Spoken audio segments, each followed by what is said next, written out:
Very glad that all of you are present here today. We want to have an interaction, and so with time we'll get to talk. But right now I'd like to know who is here and why you are here. It's just by self-introduction, and so we'll do that quickly. You just let me know your name, where you're coming from, and then why you are here. So.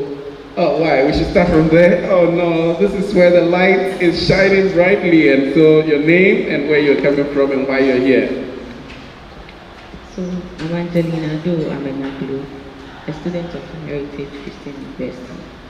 Yeah, so I decided to come and then learn for the future. Awesome. Welcome, welcome. What's your name? I'm Masha Awensule Adu, a student of Heritage University Finance, and I decided to come and gain more in terms of knowledge. So for the future. You decided to come and learn more? Yes. Okay, that's fine. Thank you very much for coming. Yes? Okay, I'm Magalor Matthew Masabel. Hey, take time. I'm Magalor Matthew Masabel, so a student of the Masabel, a student of the university. So, Heritage Christian University. So, when I saw the flyer and then I saw the topic, I said, no, I have to come and then learn something here. That's why I'm here. All right. Yeah, thank you. Hi, what's your name? Okay, he's called Israel. He's a student at Heritage University. And what about you? What's your name? Stefan Atonio. Why are you here? And with my brothers. You are here to what? I'm here to learn. Here to learn. He's also a student at Heritage University. Hello, madam. What's your name? My name is Anita Ziga. Anita Ziga. Ziga. From Barrio Fanko. Fanko. What's your business or what company do you work with? I'm a teacher from Silicon Valley International School. Oh, a teacher from Silicon Valley International School. And why are you here? I'm here to learn so I can able to impact same knowledge to others out there. Wow, here to learn to impact knowledge to others. Wow, welcome. I'm Jennifer Singh. So from Kobari, teacher at Silicon Valley International. Yes. Ooh, welcome. I'm Sarah Cortia from MS Human Travel. Take time and mention the company's name. MS Home and Away Travel. MS Home and Away Travel. Wow, it's a travel consultancy. Okay, so why are you here? Well, I'm also here to, get some impact from the program. Wow, get impact from the program. I love that. What's your name, sir? I'm Nathaniel Osu, also from MS Home and Away Travels, also here to learn. Awesome. Hello, Daddy, welcome. What's your name? My name is Raphael Jeha. I'm the administrator of Right International School Committee 25 Tema. I'm also here to participate in the program. Okay, welcome. What's your name, sister? Okay, I'm Verado, the student of Heritage Christian University College. Yeah, I'm here to learn. Great, thank you. Okay, so I'll get to introduce him later, and so let's know who he is with. Name is Dan Cyrus Agbawo. I'm also here for network. I'm a businessman. I'm also here for network and impact. What kind of business do you do? I'm into fashion. So you can group me, right? Sure. I got a new fashion designer. Welcome. Okay, what's your name, sir? I'm called Prosper Jami. Prosper Facility Management.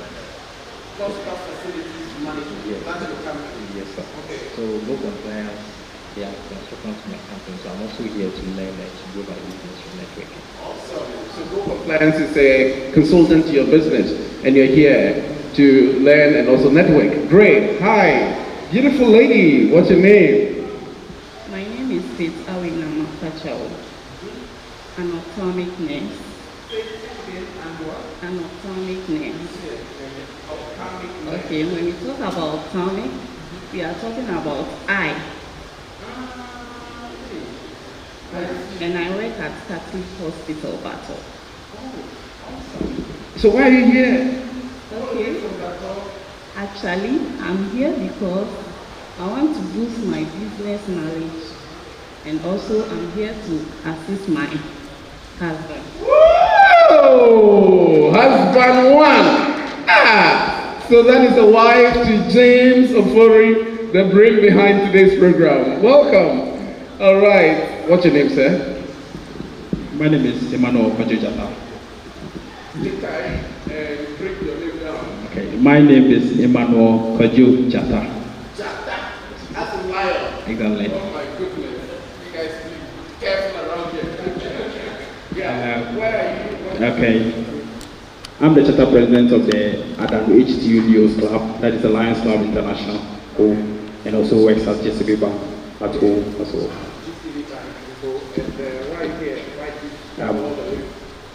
I'm also here to get impacted of the program.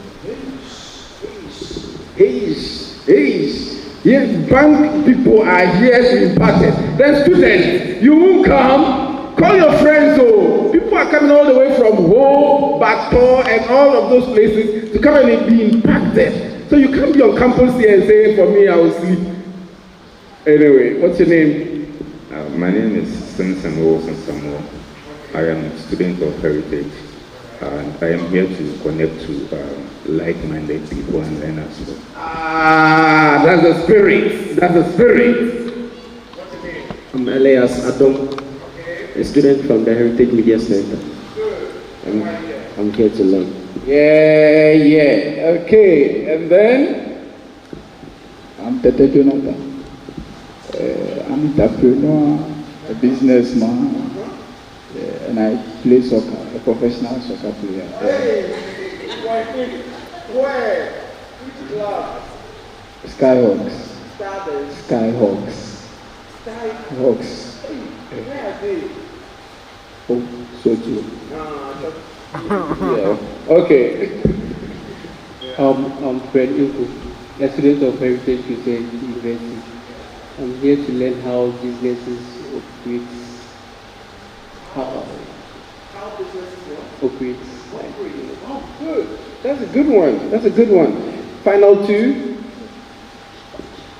I'm Dennis Abe, a staff of Heritage, and I'm here to listen to all that our speakers have for us today. Yeah. And when I break down, he will take over the MC. I'm Abigail Dankwa, a student of Heritage University. I'm here to learn as well. Give it up for all of you. Everybody, thank you very much for coming. We are so glad that you're here. Oh, you didn't introduce yourself to us. You too, please do. Oh, don't worry now. I'm Eben Sabute from Joy FM. Joy FM. And then? David Bone Jata. Another Jata? That's my brother. That's your brother? Seriously? My brother here. Say it again. I just met him. You are from which media? Joy News. Joy News. Okay. Thank you very much for coming. We are so excited. Those outside, time to get inside and be impacted. All right.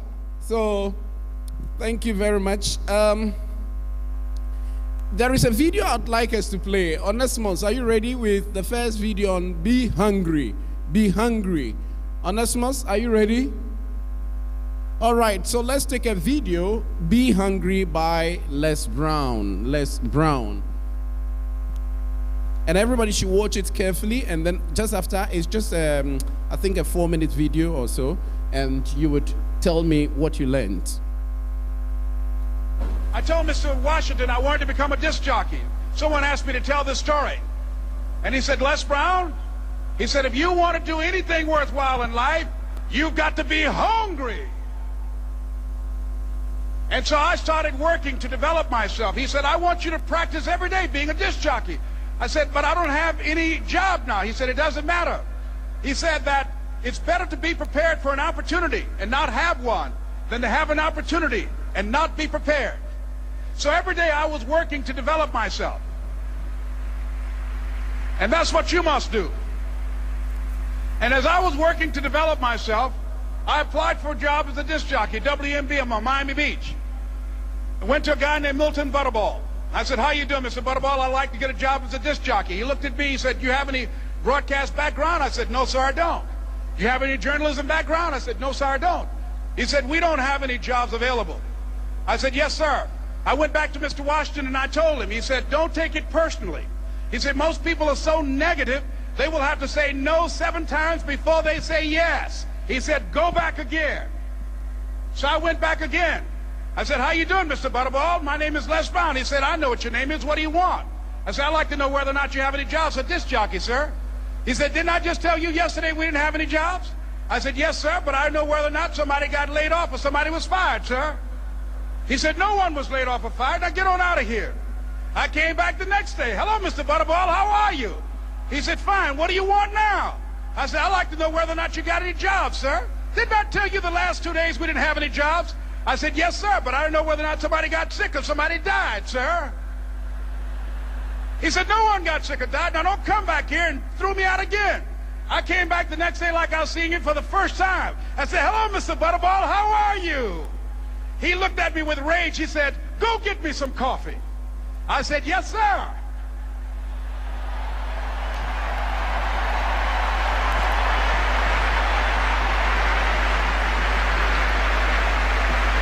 And I went to get him some coffee.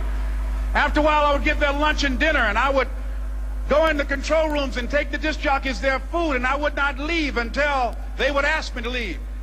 Then they started trusting me to pick up entertainers that came to town. Entertainers like the Four Tops and the Temptations and Diana Ross and the Supremes. I would drive them all over Miami Beach in the disc jockeys' big...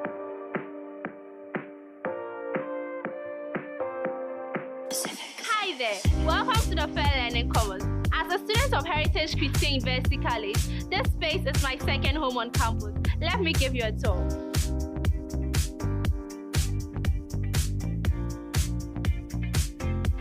The ground floor is the first point of call where you enter the building. It houses the reference desk, where all inquiries are handled by professional and welcome library staff. The floor is stocked with rich collection of art and humanity, as well as periodicals for leisure reading. It provides a congenial environment for studying away from the noise on campus. Resources and staff here are so welcoming. Each student has a locker when they use the facility for security purposes.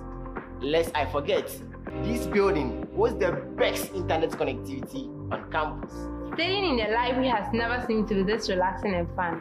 With the creation of social learning common space, group learning just got more interesting. It provides the right environment for collaboration while fostering community. With a variety of furnishing and aesthetics, this space helps contribute to establishing a conducive atmosphere for focused academic endeavors. Our patrons are assured of their security and that of their belonging with our 24-hour security surveillance. This floor has an ultra-modern electronic section that features 20 desktop computers for library patrons. Additionally, it houses a rich collection of business, nursing, and information technology.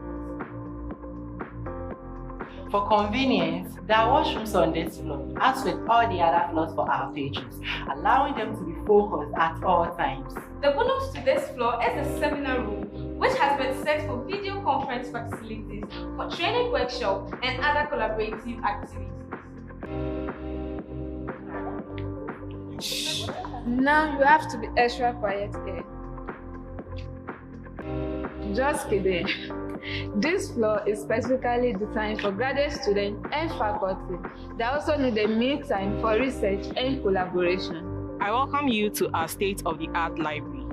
Experience a welcoming atmosphere and a vast array of resources at your disposal to help you excel.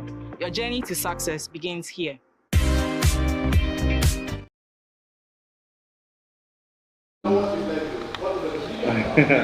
Okay, so basically it's about preparing for opportunities. We should not wait till opportunities present themselves and then we will not be ready for them. So whatever thing that we do, we are supposed to ensure that we go a step ahead and then plan for our own future. Thank you. Great. Thank you very much. Jata. Okay, to me, I realize that no matter how a business you start today, And no matter the number of failures you face during the business, just keep it up. One day, you surely have the success. Wow. From this side. Okay, Angelina. I also learned perseverance. Yes. Yeah, the way he went one day and then the man asked him to go back. The other time he went, yes. And then what's about this? Thank you. Yes, sir. Yes, to be hungry about your situation, it makes you to be aware.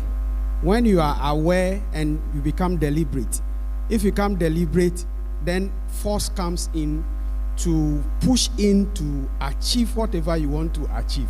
But if you don't feel hunger, not the food type of hunger, but self-awareness, recognition, looking at where you were, where you are, and where you want to go, it makes you to reach your destination successfully. Thank you. For him. I think that's a summary of everything. Yes. I hope nobody has anything that if they don't say, they don't want to leave here. Anyway, but that is it. And the question is, are you hungry enough? That is the question that we need to be asking ourselves as we roll out today's program. You should be asking yourself, am I hungry enough? How hungry am I? Am I ready for opportunities? People define luck as when preparation meets opportunity, then we say somebody is lucky. But if you do not prepare, and then opportunities come, and you mess up, that's the end of it. So you must always be hungry and ready. Get yourself ready. If you're not ready, people will give you the opportunities and you just mess up. People will give you a lot of opportunities. You will meet people and you think that that's, they are nobodies. And that will be the end of it. You won't use any of those opportunities or the networks for anything. As we are sitting here today, the person that is beside you or just around you may be the secret to your success. You never know. Let me tell you my story quickly.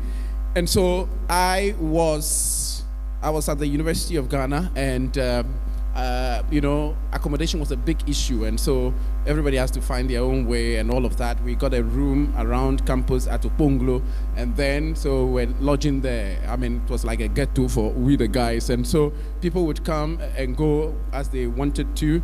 It was my place, but I could welcome anybody at any time. And then there was this gentleman who came. He too had just gained admission. He didn't have a place to sleep, and so we welcomed him into the ghetto. And he loved watching TV. All the time he was sitting watching TV, and so one day he saw an advert on GTV that they needed newscasters. And so he called me and was like, Conrad, I have seen this advert on TV, and I really know that you are qualified for it, and you should apply for it. I said, oh no, I mean, these jobs, when we see them being advertised, they are finished doing their recruitment in the background, and then they just come and fulfill all righteousness to advertise, and so please forget about this thing. He said, no, Conrad, this thing, I will apply for you. If you will not apply, I'll apply for you, because I know you are so qualified. I said, no, forget about it. I will not get it. And so I decided to listen to him, and I applied. At that time, I had prepared myself a little bit. I wasn't reading media at university. I was reading English and then linguistics and history. But I had prepared myself by going to Radio Universe, the University of Ghana's radio station, to go and then just do internship and just be there, learn how to speak into a microphone, learn how to polish your voice, learn how to be confident in public and all of that. I had prepared myself and I was ready. And at that time, he just, told me to apply, and I did. We were about 500 who applied for the job. And then they called me among the first 100 who were qualified to come and write a selection exam, an aptitude test. And we wrote, and my name was number 1. And I was like, wow, really? So me too, I'll be somebody. The whole Ghana, people have applied for a job at the Ghana Broadcasting Corporation, and me too, I've been considered, and my name was on top. Then let me consider this thing. And then they called again, we should come for an interview. We went to write the interview. We went for the interview. And then after that, I qualified the next stage, which was audition. They will give you, scripts, news scripts to present. They will do makeup for you, dress you up and all of that. All the cameras and everybody, the lights will be on you like that. And then they will say action. And that's where you have to prove whether you can actually present the news on TV or not. And then I did that and I killed it. And at the end of the day, I was one of the top 20 who were selected to go to start internship with radio. And then after we did the radio internship for a month or so, then we were selected, 7 of us, 2 gentlemen. And I was one of 2 gentlemen, myself and Abdul Mumen. And then 5 other ladies were sent to television, GTV, to start reading news. And this was 2009. And that was how I got onto national television and broadcasted for more than 7 years, and then had opportunity to host live programs and, the inauguration of the president, I think Mohammed's time, I was the one who did the live telecast, and then the Supreme Court election petition. I was the only journalist, the first journalist in Ghana who was allowed access into the Supreme Court room. The first time in Ghana's history that cameras were allowed into the courtroom. And that was election petition 2012? And I was the only one in the whole country that was allowed to broadcast live from the Supreme Court room on the first time that Ghana's court welcomed cameras. And also got opportunity to travel abroad with all these, big people and all of that. And that was what put me on the national scene and then, made me somebody as well. Just because I was hungry and I was ready, I was prepared, and also I took advantage of an opportunity that somebody also showed to me. I would not have respected the guy, he was a nobody to me at that time, and I would have just shut him up and say, please, you don't know what you're talking about. But he forced me to just grab it. And then I took advantage of it. And that is what blew me into national acclaim. And I can tell you several other stories, but what I am telling you is just to let you know that you never know who you are sitting by right now. You would think the person is a nobody to you or cannot change your destiny in any way. But the person seated by you or just around in this room may be the key to your opportunity, maybe the one to suggest to you something that would really blow your life story into critical, success. And so don't miss out on any opportunities. For me, I don't miss out on any opportunities at all. No matter how small they look, no matter how small the person looks, I will listen to the person, and then whatever good is from that person's statement, I'll take it and then use it. Jata was telling me earlier that he got his job at GCB Bank, because of seminars, by attending seminars. And I was like, wow, my students need to hear this, because many people do not take these things seriously. But I have gone to a lot of seminars and prepared myself, and I'm ready all the time. And then I know the secret to networking. Our brother said he's here to do networking. He never knows who may be here, but he may be opening opportunities for himself. And you too, just open your minds and your hearts and your eyes, and let's connect together, and together we will be able to succeed. It's a career and business development seminar, and so just be ready, open your eyes and ask questions as well about anything that we are doing. And at a point, we are going to have what we call a needs and leads section. Needs and leads section. So I went to a conference in Kenya just some time ago, 2 or 3 months ago. It's Made in Africa Leadership Conference, and one of the things that I learned there was what I'd like us to do here towards the end of the program. It's a needs and leads section. And what does that mean? They actually grouped us, into various teams, and then at a point they would ask you in just 1 minute, present your need. You as a human being, you're a business person or you're a student, what is your need? And then somebody from the team would give you a lead. As in a lead, somebody who will help you in that situation. So you are a business person, so for example, me, Conrad Kakraba, I'm the director of Truth TV, and my need is I need sponsors on my shows, or advertisers to advertise with Truth TV. So I can just say that, and then somebody will say, okay, I know a lead, I know somebody who does this, and would love to advertise on TV, would need publicity, and so I would give you the contact, and that's it. My name is Shadrach, and I print t-shirts, and I need a lead to people who are organizing events. And so then I say, okay, I know James, he organizes events a lot, and so you should take his contact, and then he would print t-shirts for him. That is what we're going to do at the end. And so whatever need you have, just get ready with that, and then we will have a way to connect with each other. And the people don't need to be here. They can also share, you can share their contacts, and then the people can connect later, and then we can do business. So there is a page that James has also invited us to. It's like a market square, so people post their businesses there, and opportunities are there. And so you too can be on it when we are done, and then you can post your businesses there, and we can have good connections. Networking is key. Somebody says that in the next 5 years, whatever you will become will be determined by the books that you read and the people that you meet. So in the next 5 years, whatever will become of your life, it will be determined by the books that you read and the people that you meet. So don't ever, discard the need for people networking, because it is the foundation for business success. And so please, let's take this seriously.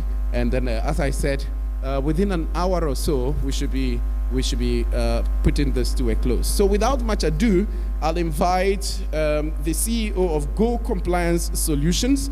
He is going to be telling us a little bit more about how to really prepare ourselves if we are doing in a business, or we are interested in some certifications in safety, health, and also maybe diploma in caregiving. Those of you who are doing nursing and you want to get an international qualification so that you can travel abroad. I teach a lot of nurses who are traveling to the UK every day. They're going, and I teach about so many of them across the country, and some of them, they don't have particular qualifications that would really give them a job, an immediate job. And so this is a qualification that you would need to also know about, a diploma in caregiving, because many of them, when you go, the only job they do is to care for somebody who is at home, an elderly person or a sick person, and or stuff like that. And the money that they make here in a month is what they make there in a day. One day. One day, that's what they do just by caring for somebody. And so you never know, you may be reading IT here and you think, oh, as for media, this one is for nurses. It's not just for the nurses. That may be your opener. That may be your way to travel abroad and then go and make big time money and bring me some. So just listen and grab all the opportunities here. So without much ado, let's welcome James Kwesi Ofori.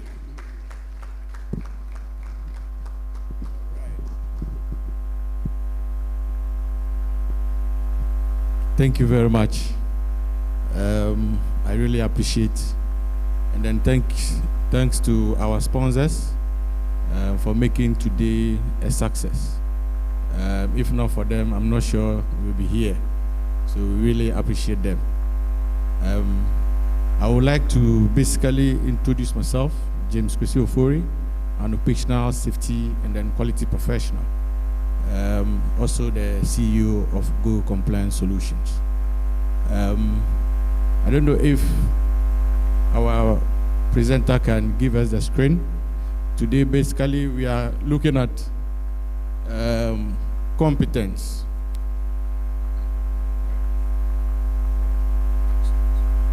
So basically today, we'll be looking at what competence is and what qualification is, and what we need to advance our careers, our various careers. So that is why we are here today. I'll quickly start by a quick introduction. This one I don't want to talk about it, but we can quickly look at it.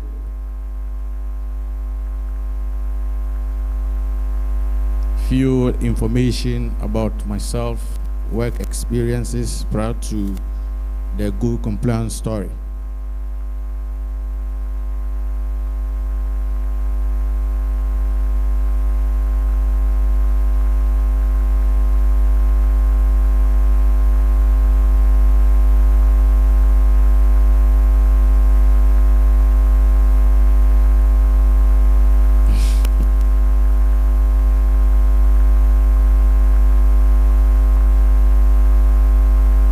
you can see, myself, I've been able to train myself with World Safety Organization, the same training that we give to others.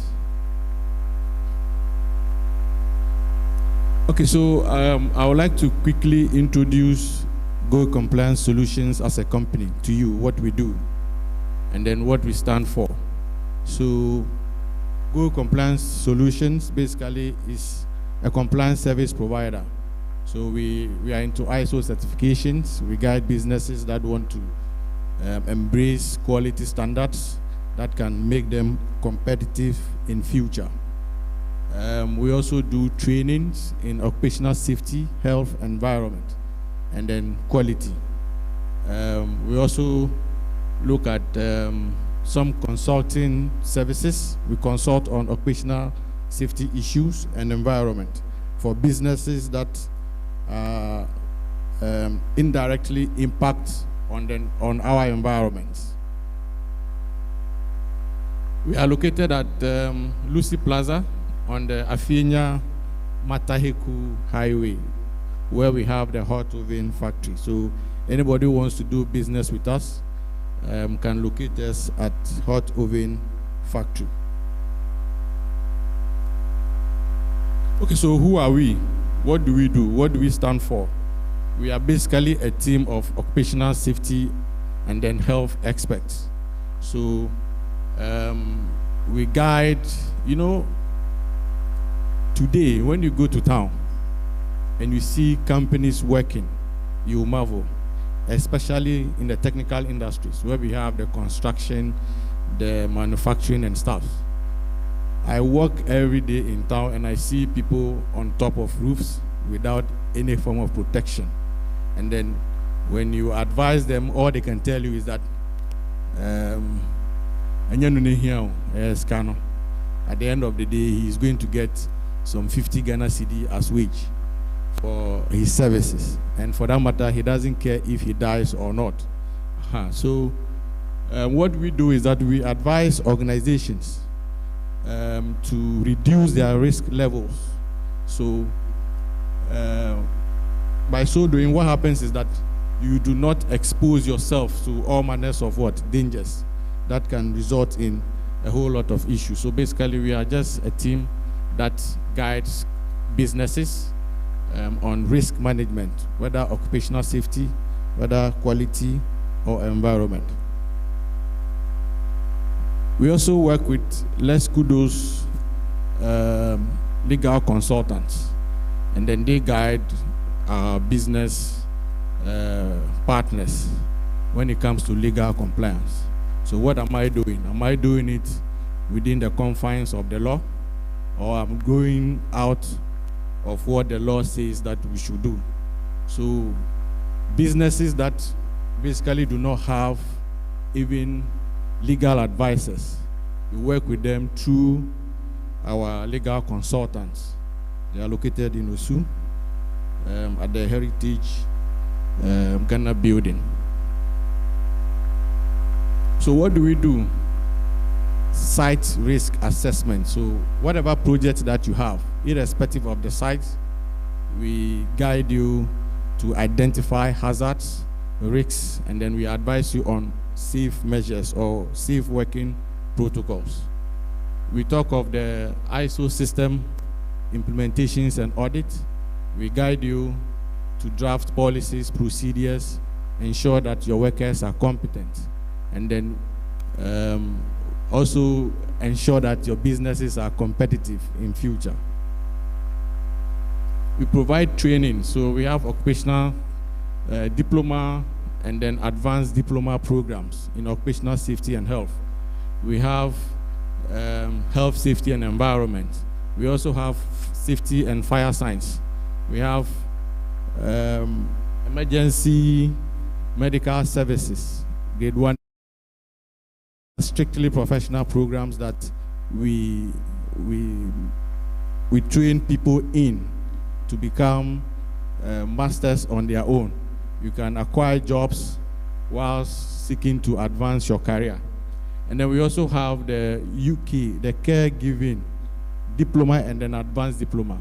As our host rightly said, This is an area that a lot of youth are currently taking advantage of. Recruitment companies contact us daily. We have contracts to deploy 100 people in Europe as nurses. Some of the people that we have are not trained medical professionals. So how do you help us? We train them, certify them, and then they employ them outside. And then they come back with a lot of money, as our host said. We also embrace digitization projects. Yes, this is where we are also venturing into. So we digitize your systems for you, your processes, your procedures. It enables you to work from home and also save some costs. Some overhead costs will come down at the end of the day. Some companies don't need to even ask their staff to come to the office, because once we study your processes, the systems, the way they relate with each other, we design, we digitize them for you electronically so that you can work remotely. We also sell PPEs. PPEs, yes, safety boots, helmets, and the rest. All these are in stock. So when you find yourself in an environment where you need to work, and then you realize that it's not safe to, and you need some kind of PPE, which we normally call the last resort, we also have PPEs available for you. So who are our target markets? We have the manufacturing businesses, we have the service businesses, we have the technical industries like the construction, the real estate, the oil and gas, and the likes. And then we look at the educational institutions. I think Wright International School is one of our clients. We do trainings regularly to create awareness on safety issues. So I can confidently tell you that Wright International School is a safe place to send your ward to school. And then we look at other corporate institutions as well. Now, so back to business. Ensuring safety, quality, and environment at the workplace. How do we go about it? So when I started my presentation, I made mention of competence versus qualification. If you're an employer here and you want to employ or engage a worker, what would you be looking out for? Can anybody tell me? You are an employer, you want to employ. What are you going to look out for? Yes, competence is key. Skills. Can he do the job? Can he do it safely? These are the things that are necessary. I personally see qualifications as a requirement for the job. So if I'm supposed to employ you and the requirement is that you need a first degree, it's a requirement. But that cannot guarantee that you will excel on the job. So we will look at a short video, then we will have our own impressions of what competence is and what qualification is. Christian University College invites you to the launch of its Scholarship Endowment Fund. This is an opportunity for all who share the vision of heritage to support brilliant but needy students who thirst for the distinctive Christian higher education that heritage offers. I am Dr. Victor Buedu, Chairman of the Scholarship Committee, Heritage Christian University College. Since the establishment of the university, it has been observed that there are very brilliant students who could not pay their fees due to financial difficulties in the home. This has been a big burden to the university. In many ways, the university has tried to absorb these fees. But with increasing numbers, we have come to the stage where it is becoming really difficult for the institution to pick up all the fees of these students. For this reason, Heritage is establishing a 2 million Ghana Cedi endowment fund, which is intended to cater for such purposes. We are calling on all to contribute in their own ways to help these students to be able to access tertiary education. And we hope that in every way, you are going to come out from your heart to contribute. The date is 7 December 2023. The time is 10 a.m. to 12 noon. For enquiries, contact the Scholarship Committee of Heritage on 0244 951 591. This is a unique opportunity to build our heritage together. Are you an organization seeking to be known globally for quality service delivery? Do you hope to stay competitive in your industry?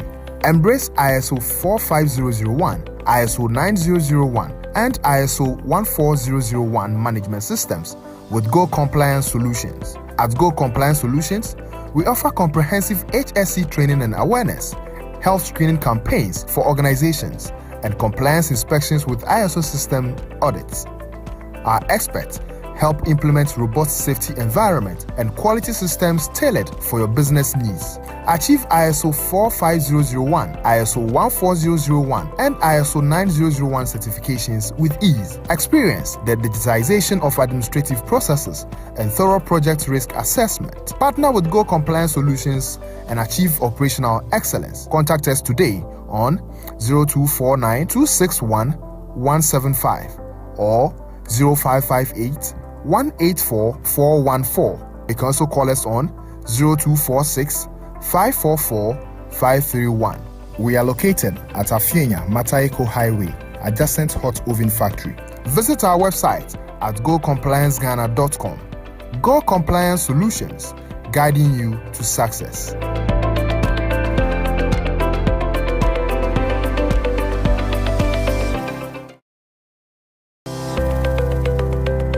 Are you an organization seeking to be known globally for quality service delivery? Do you hope to stay competitive in your industry? Embrace ISO 45001, ISO 9001, and ISO 14001 management systems with Go Compliance Solutions. At Go Compliance Solutions, we offer comprehensive HSE training and awareness, health screening campaigns for organizations, and compliance inspections with ISO system audits. Our experts help implement robust safety environment and quality systems tailored for your business needs. Achieve ISO 45001, ISO 14001, and ISO 9001 certifications with ease. Experience the digitization of administrative processes and thorough project risk assessment. Partner with Go Compliance Solutions and achieve operational excellence. Contact us today on 0249 261 175 or 0558 184 414. You can also call us on 0246 544 531. We are located at Afienya Mataiko Highway, adjacent Hot Oven Factory. Visit our website at gocomplianceghana.com. Go Compliance Solutions, guiding you to success.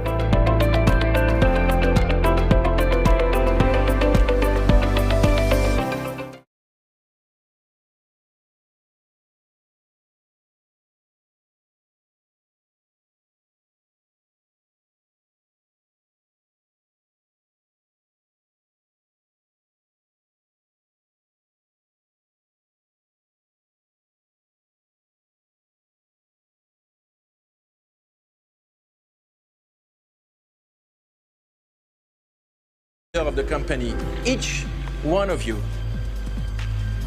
and if you have it deeply in your heart, then I know that we will progress, and once and for good we will make our sites safe everywhere we operate in the world. In our company, life is number one.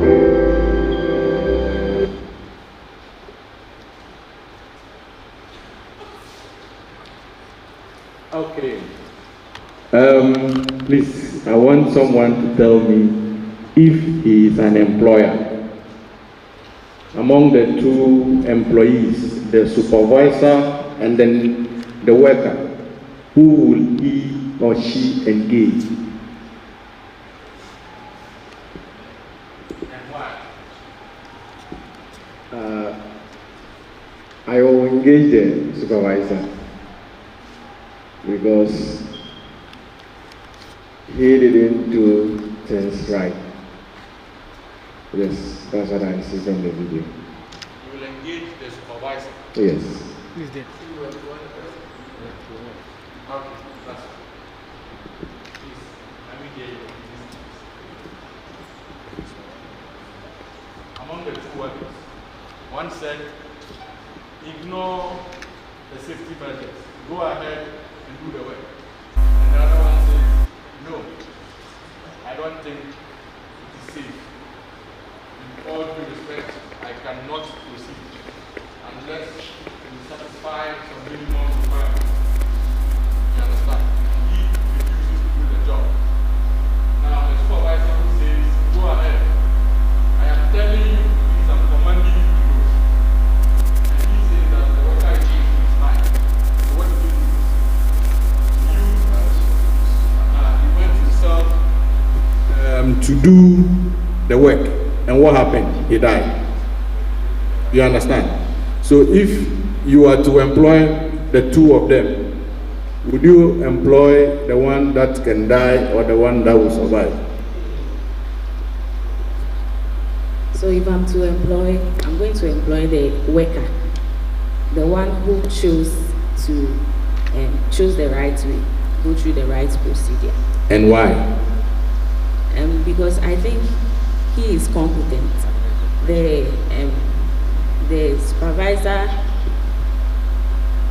wanted to go, he wanted it fast, but didn't go through the right way. So I think he is just going about the qualification, like, yes, but the real work goes to the worker, which is the employer.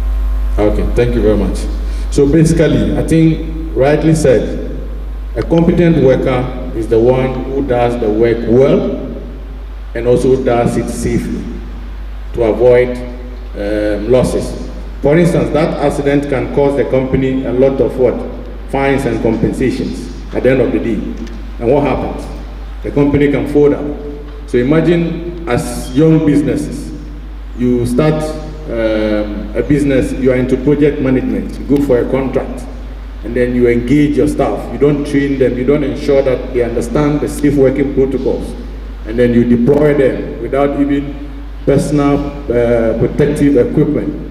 Something happens, unless you are not taken to court. If you are taken to court, trust me, you may not be able to even pay that compensation at the first place, for you to even pay other fines as well. So yes, I agree with you. So are we now see the difference between a qualified worker and a competent worker? Are we there? Okay, so now, how do we ensure that the environment that we are working, first of all, we are delivering the job as per the customer's expectations. We are equally ensuring that the workers are safe. And then when it comes to environment, we are not impacting negatively on the environment. What do we need to do as employers? So we look at what? Demonstrating accountability. Take accountability for what? Occupational safety, the safety of employees, the safety of workers and the general public. And then you also look at the quality requirements, the one you're working for. What are his expectations? What does he need from you? How do you intend to satisfy those needs? You consider that, and then you also look at environment. When it comes to environment, are you ensuring that whatever you are doing is not impacting adversely on the environment? Do you work after working, you throw your garbage in the gutters? It means that you are polluting the environment. Is that not it? Yes, so how do we do that? Safety, environment, and quality in your budget. So the budget that you're going to use to do the work, if you don't consider the safety of your employees, then trust me, you are not doing yourself and your company any good. So as young businesses, let's try and embrace the need to have a budget for it, so that if we are supposed to train workers on basic safety protocols, policies, processes, procedures, they are all competent. Imagine the supervisor. It means he's not competent in his own protocols. If he knows the safe working protocols, why does he force an employee to do a job that he knows can end his life? Yes. So we also define roles and responsibilities. So who and who is doing what within the organization? Who is making sure that workers are safe even on the project? Who is making sure that when it comes to quality, we are delivering it as per customer expectations? We consider all this as well. And then those roles must be communicated to them. It's not just defining it. Who is supposed to do what? Let the person know that this is what I'm supposed to do, and this is how I'm supposed to do it. Then we embrace training and retraining of staff and workers. And then we also consult workers at all levels when we are developing policies and procedures. In our part of the country, most often we work in institutions that we don't even know what policies exist until something happens. You understand? So when you have policies and procedures developed, please try your best to let the people know. And before you even let them know, involve them, because they will be working on your behalf.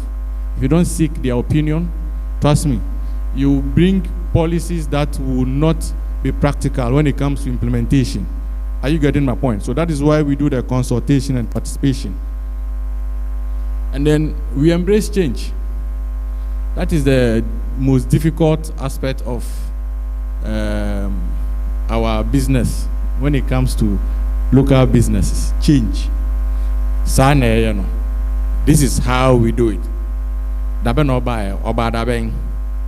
Who is he to tell us how to do things in this organization? That is a wrong mindset. Okay?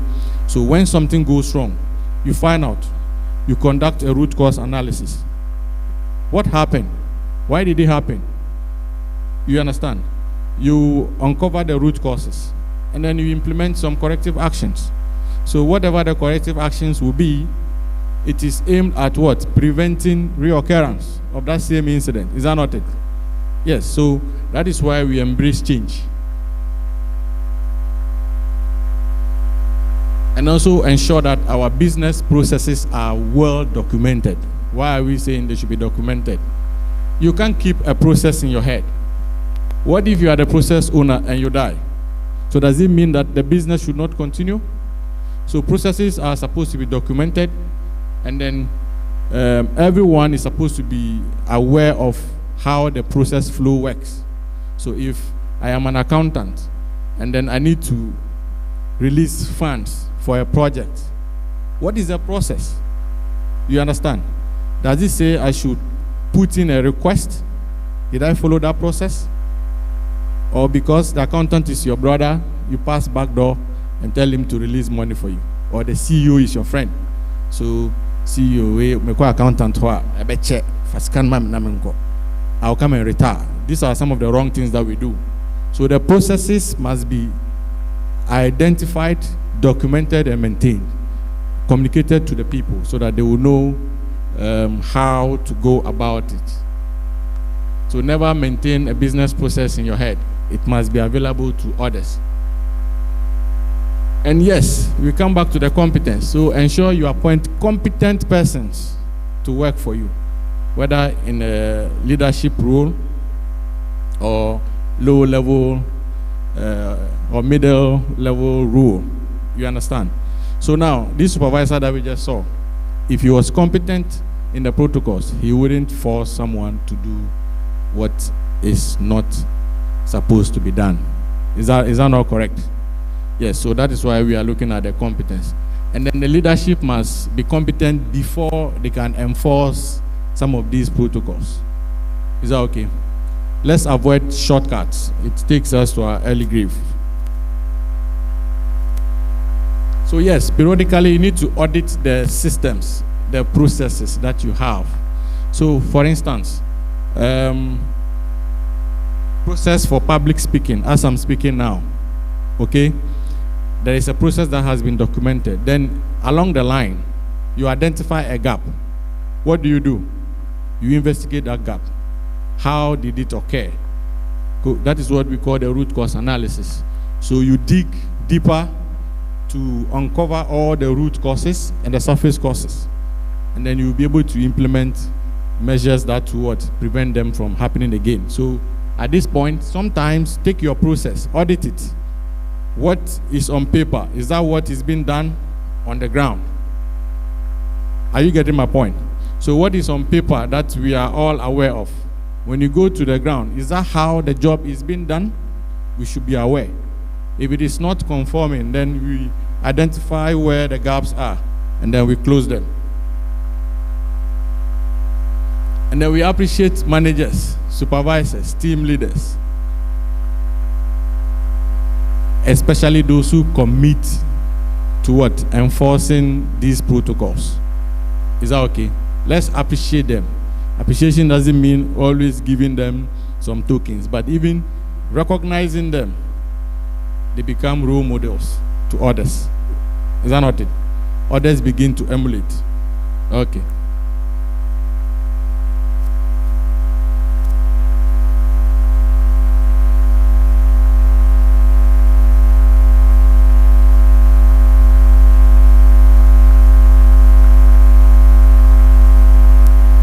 I would have loved to take you through the ISO, the stages in the certification process.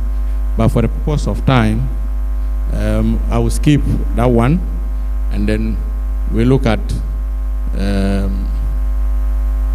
why sometimes we need to embrace some of these quality systems. Why do we need to? As a businessman, as a young entrepreneur, you are coming to start work. I know people who sell wache in this town, and somebody can drive from Amasaman to Tema to buy that wache. Why is it different from the wache in Amasaman? Why? If you ask, someone will say, oh, and they've added something. There is nothing. There is nothing in it. There is nothing. It's the same wache served differently. Is that correct? Okay, so embracing standards will ensure that you have improved business planning. The processes you follow in executing your task will be excellent. Is that okay? Let me give an example. So I made mention that somebody has a contract to deliver, and then he has to mobilize resources and then start that project. Okay, what happens? Now, a good organization that embraces some of these standards, what would they do? They have something we call even a project meeting. Is that correct? You have a project meeting where you invite all the stakeholders to partake. So even in that meeting, you have an accountant in, you have the project manager in, you have the supervisor in, you have all the technical persons in there. What happens? You discuss the project and timelines available, the needs and expectations, how you intend to meet them. So where everybody is supposed to contribute, you contribute to ensure the overall success of the project. So if I will need money to mobilize for the project, I discuss that in the meeting. I ask the accountant, do you have money? I need to move on the 12th. He prepares funds available. On the 12th, I move. But I don't need to wait till the day of mobilization, and then I tell the accountant that I need money. He says there is no money. Then the project is on hold. And the customer who has engaged you to work, you have failed him. True or false? Please, are we here? Okay. So basically, working as a team is key when it comes to delivering project quality. And then there is greater sense of awareness. Everybody embraces the culture. So a culture in a company or an institution where the culture is available to others, they understand. Everybody is competent in them. They follow it. There's an organization you cannot even enter another man's office without passing through the reception. It's not allowed. You have to book an appointment. Is that not it? So that awareness is there. When you enter there, everybody says that here we don't go to this place. It's a no-go area because of what? Safety. Here we don't do this because you'll be maybe damaging the environment. Here we don't do this. So we should look at maintaining some kind of awareness. Let people know what the expectations are, the standards are, so that they'll be able to uphold them. And then we look at improved communication. We are able to communicate freely without any hindrance. Okay, there is nothing to hide. Transparency. That is what ISO embraces. So whenever you are working,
we've been doing it for some time now. We meet with businesses, try to hear their stories. Okay, what are some of the challenges that you are facing? How can we help you? So in that case, we'll be able to identify what your needs are. You understand? And then we'll be able to guide you. This is one of the workshops that we held, where we brought businesses together. We educated them on what? Quality, and how to implement ISO 9001 quality management systems into their business operations. Those who have embraced it, in this particular seminar, we had 2 companies that came on board, and then we guide them through the certification stages. Now they are being competitive all over, getting businesses competing with the bigger ones. So if you want your business to go to the next level, then today start thinking differently. You don't expect to do the same old thing and then expect a different result. Okay? So out of this seminar, we certified 2 companies. They are now ISO 9001 and then 45001 certified, which means that that company is a safe place to work. And when it comes to quality, you give them business or you give them a job to do, trust me, they will not fail you. Because their systems have been tried and tested. Periodically, they are being audited, and where gaps exist, they are being advised to close those gaps. So we will just take a quick look at one of these videos, one of the workshops that we have. We have a lot, but because of time, we will only focus on this. And then we see businesses that are here. I saw someone, I think I heard someone mention travel and tour. I don't know if they do recruitment as well. Please, you do recruitment? You don't do recruitment? Okay, I think I have one man who does national recruitment. So he recruits nurses outside and other skills. So what he does is that sometimes when they have contracts, they invite us, we train the people, certify them before they deploy them to wherever country they are supposed to go and work. So I was thinking maybe you fall within that same category. Maybe one day we will have to contact us, and then we will see how we can also help you. But we have other services as well. So maybe right after here, you can feel free and then approach any of myself, our team members, and then we'll see how what we can do for you. So please, kindly let us look at this, and then we take the next presentation. Solutions Lion James Kwesiofori has reiterated the need for small-scale businesses to acquire international standard ISO certification. This he thinks is critical to ensure that products and services are accepted globally. Kwesiofori gave the advice in a discussion with some small and medium enterprises at the EB Connect series organized by the Enterprise Bureau. The discussion on ISO certification has become critical to enlighten small and medium enterprises, SMEs, on the opportunities accompanied with standards. According to the Enterprise Bureau, this will be one of its flagship areas to support the business community gain market access as the Continental Free Trade Agreement gains momentum. Chief Executive of Go Compliance Solution, Lion James Kwesiofori, told Joy Business that the time has come for Ghanaian businesses to see ISO certification as a requirement. There is no way somebody will get to know what I'm doing if I'm not doing it the right way. And ISO gives me the platform to do things the right way by redefining how I organize my processes, mobilize my resources to get the required output that I need. Yeah. So basically, what is ISO in basic form? Okay, so if you look at ISO, it's an international body.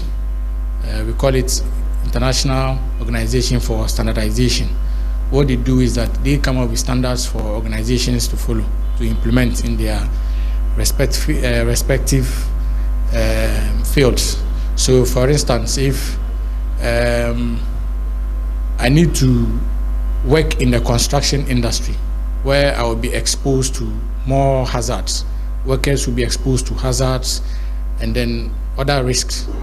Okay, I need to come up with guidelines that will ensure that the workers are safe when they come to work. Executive Director of Enterprise Bureau, Eto Ann Komlanga, described the session as an eye-opener which many business executives must consider. I want to look at ISO certification, which is quality, and we all know that defining quality in business is a difficult thing.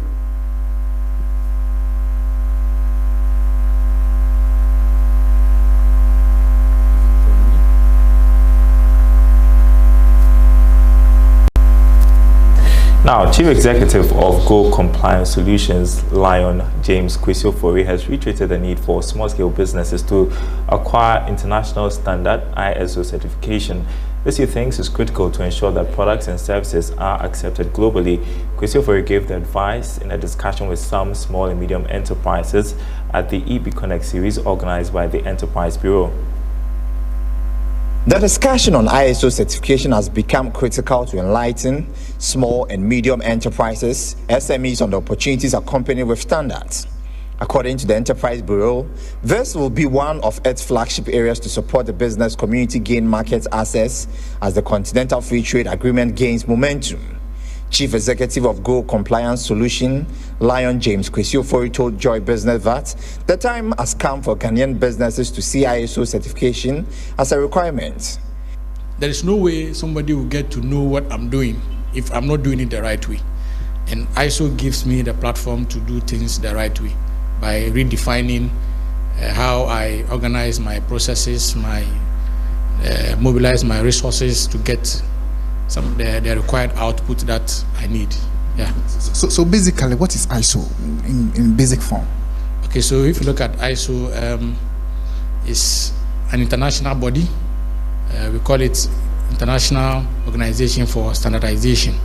What they do is that they come up with standards for organizations to follow, to implement in their respective fields. So, for instance, if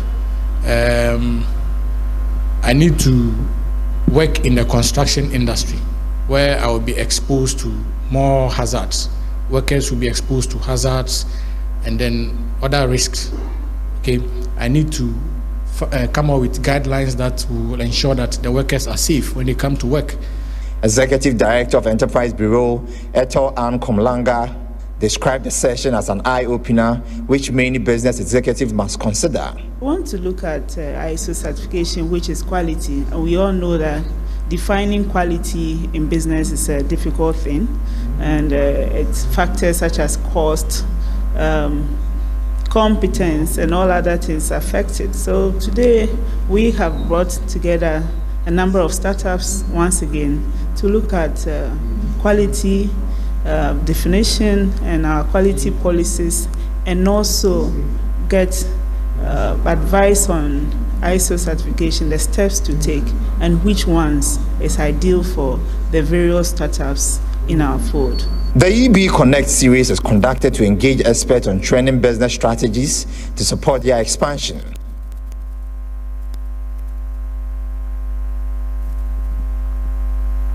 Okay, so thank you very much.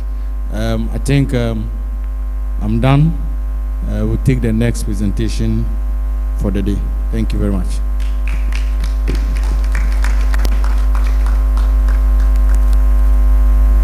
Now, Chief Executive of Go Compliance Solutions. All right, thank you, Chief Executive of Go Compliance Solutions, James Kwesi Ofori. Thank you. Now, okay, let's take a video. There is a video on leader and boss. If you can get that ready, but let me just pick the thoughts of our guests on what has been presented so far.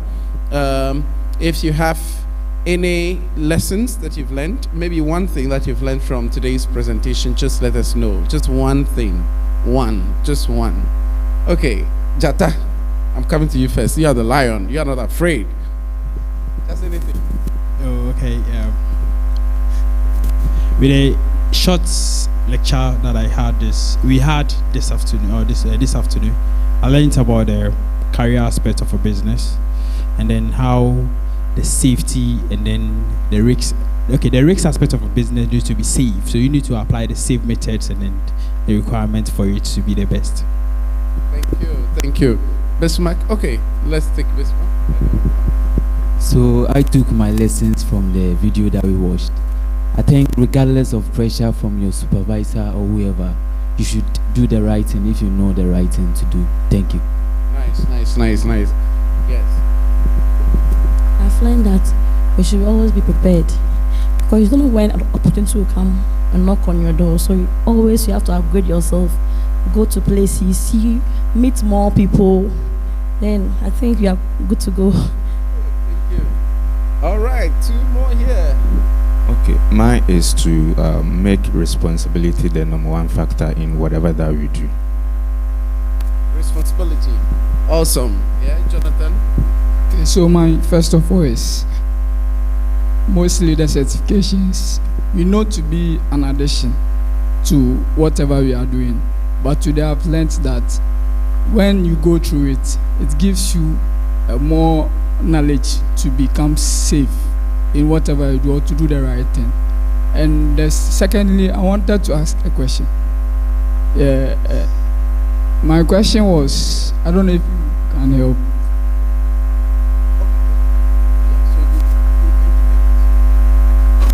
Thank you very much. Any other? Okay. Are we ready with that video? The boss. Okay, that's fine. So let's take this video. Stupid. I'm the boss, and you all must do what I say. You're right, sir. You are the boss. What, newbie? I said you're right, sir. You are the boss. Mm-hmm. You say it without hesitation. That's right. That's why today I'd like to give you something. What is it, newbie? My letter of resignation. Oh, really, newbie? You don't want to work here? Big mistake. Well, as a new employee, your leadership skills make me concerned. And if you don't mind, before I leave, I'd like to give you some parting words. What can you teach me? I can't wait to hear this. Go ahead, new guy. Well, sir, I don't think you're all bad. But somewhere down your path, you got lost. I think you used to be a leader, but now you're just a boss. What's the difference? Well, see, a boss says I. A leader says we. Bosses are blinded by pride, while leaders can really see. A leader always asks. Bosses, they command. See, a boss points fingers, but a leader extends a hand. A boss says go. Leaders say let's go. Leaders consider ideas. Bosses say heck no. See a boss push you down. Leaders will lift you up because leaders give love. A boss don't give a what? Bosses use people, abuse people. Leaders groom people. They look for what's good inside and improve people. Leaders have mastered the art of inspiration. Bosses have mastered the art of manipulation. A boss yells and screams like they're on a TV show. A leader treats the janitor like the CEO. They are compassionate and know the community comes first. Bosses think culture's something only found in yogurt. Sir, ask yourself this question. I'm not trying to be your teacher, but have you ever heard of a world boss? I haven't. Or is it world leader, religious leader, community leader, business leader? Don't you see it? A leader is who you should be. A boss is just meager. Sir, entrepreneurs have a big responsibility. I believe we are the only ones who can save our world, literally. Not politicians, not government. We won't do it religiously. We do it through serving our clients' best needs individually. Our clients. But maybe you think good service won't take you far. Maybe you think if you started to serve, our stock will fall. Our stock? Well, the great Henry Ford will be appalled, because he said a business devoted to service will have one worry about profits. Yeah, what's that? They will be embarrassingly large. Sir, this is a higher call. Does that make sense? We are here to work for a dream, not just a paycheck. We are here to be fantastic and sensational, not just transactional, but transformational. Profit comes when we are committed to the vision, and we will have the biggest ROI. Return on intention. Sir, I sincerely hope you change your ways and overcome your obstacles. You teach a lot about leadership here. Mostly, what not to do. Wait. How do you know so much about business? And you said our stock? Who is this guy? Well, the truth is, I lied. I'm not your employee, sir. Who are you? You're mine. I'm the founder of this company, and you need to learn a thing or two about our core meaning. Tomorrow morning, first thing, I'd like to see you at our board meeting.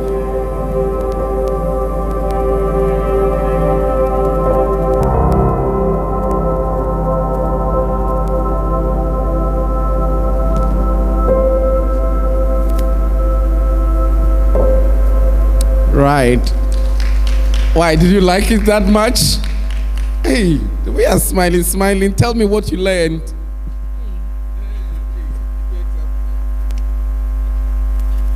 Okay, so I learned that a leader does not say me. A leader does not think about himself. A leader considers the ideas of his partners, like those I work with. But a boss always commands, tell you what to do. Don't ask questions. Do as I say. Yeah. Which one do you want to be? A leader. Oh, great. All right. Yeah, let's have you as well speak. The way you were clapping so loudly, you must have learned a lot. What did you learn? Yes, I've learned that before every institution or wherever you find ourselves, we can improve ourselves, move on in life. We all have to be leaders, not in a boss. Yes, thank you. Actually, I also learned that we shouldn't go for the paycheck, but we should be transformational. Paycheck is important. Even aside the paycheck, we should also transform wherever we find ourselves. Thank you. Marcia. Also learn to be a leader or a boss does not mean you are always at the top. So as a leader, you have to think of your people first before you think of anything. And as a boss, it doesn't mean that you are in the high position that makes you the superior. Maybe think about there is someone makes you that boss. Right. I love that. So leadership is not just being at the top. Yeah, so I love that. And It's a very good lesson. Mr. Mark wants to speak. So the video was between a boss and a leader. A boss will sit down and give instructions, while a leader, after giving the instruction, is going to get involved in the work. So I think we shouldn't just sit down and be giving instructions, but we should rather set the tone for people to follow. Wow. Which one do you want to be? I don't want to be a boss. I want to be a leader. So can't I call you my boss? Oh, so if they call us my boss, we shouldn't mind them, eh? We should say my leader. We'll come to you. Okay, so the boss is autocratic. You just have to do it or leave it. But just as we discussed with the ISO requirements, it goes beyond do it to include consulting for the person to participate in whatever you want to do. So that is actually one of the clauses of the quality management, and then the occupational safety management. You have to participate in it. So at that point, even the boss has no other option than to ensure that you participate and show evidence that you participate. Yes, thank you very much. For that, I saw a hand here. Okay, let's start from Jata. Okay. My own is to be a leader or find yourself in a leadership position doesn't necessarily mean you should be autocratic. Okay, so it's come in the form of being a teamwork, open up the views with your colleague or your subordinates at your workplace. You may not know, you don't know all. A few among them may know more than you. For example, he not knowing the person that is trying to approve this resignation letter is rather the founder of the company that he is working on. Yeah. That is the beauty of it. Thank you very much. Yeah, so my point of view is to be a leader, you have to have the zeal or the knowledge to influence people positively. And the story behind the video too is talking about teamwork. And also allowing people to share their views create a sense of belongingness too. So I love that. Final, Sefa.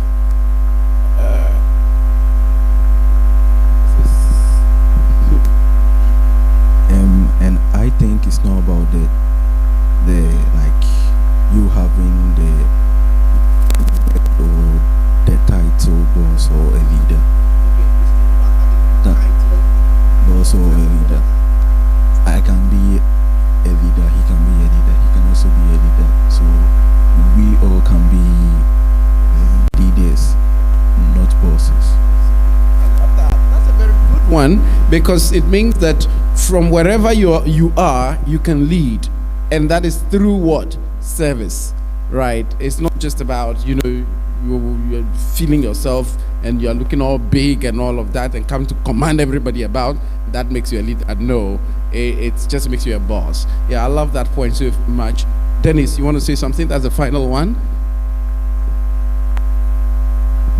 I don't know if it's a question or it's a comment, wherever it falls. So can I say the leader that we saw in here is the one with the competencies, while the boss just has the qualifications? That's a good one. Who wants to answer that question? That the leader has the competence while the boss just had qualification. You want to share a thought on that? Okay. To my understanding, they're just trying to show the behaviors of people that fit themselves, either a boss or a leader. Okay. And then it not necessarily means you being the boss, you behave like that. Right. You being the boss, you can behave as a leader. And you being the leader, you can at the same time behave as a boss. Thank you. Okay, that's fine. So all that we're trying to say is that whatever qualification it is that you have, or your attitude, the way you treat people, the way you relate with people, the way you make sure that you're involved in the work, the way you serve people will determine whether you are a boss or a leader. The title doesn't matter. What matters is how are you treating people? How are you relating with people? That is very key. All right, now let's take your question. You had a question for James. Now he's here. Mr. James, please, about your presentation, do you do individual certification? But because mostly you spoke on business, corporate certifications. And the second one is, don't we have regulations in Ghana that are supposed to be on businesses to certify themselves? Because when you want to do business locally and globally, you need these certifications to operate. So the clarity you want to understand is it that Ghana, we don't have any kind of certifications or standards, for which reason we have to get the ISO certifications? Yes, so for the local certification bodies, we have the likes of the standard boards. Depending on the business that you want to do, you understand, then they have that kind of certification for that kind of business. We have also the likes of FDA. They certify some businesses, especially those that sell the edibles, the food kind of stuff. You understand? Yes, but ISO goes beyond just what we do locally. With ISO, it means that whatever service you are providing here, it is assumed that if you are asked to provide that same service maybe in Germany, you are using the same standard. So because it's like will I say generic kind of standard across board. Do you understand my point? It's not so let's say if a company is certified to 45001, the requirements that you are supposed to meet is the same requirement that a company in Germany who is also certified to 45001 will meet. Is that okay? So that's basically the difference. And then the personal certifications that you mentioned, that one, it has to do with your discipline, whatever you want to do.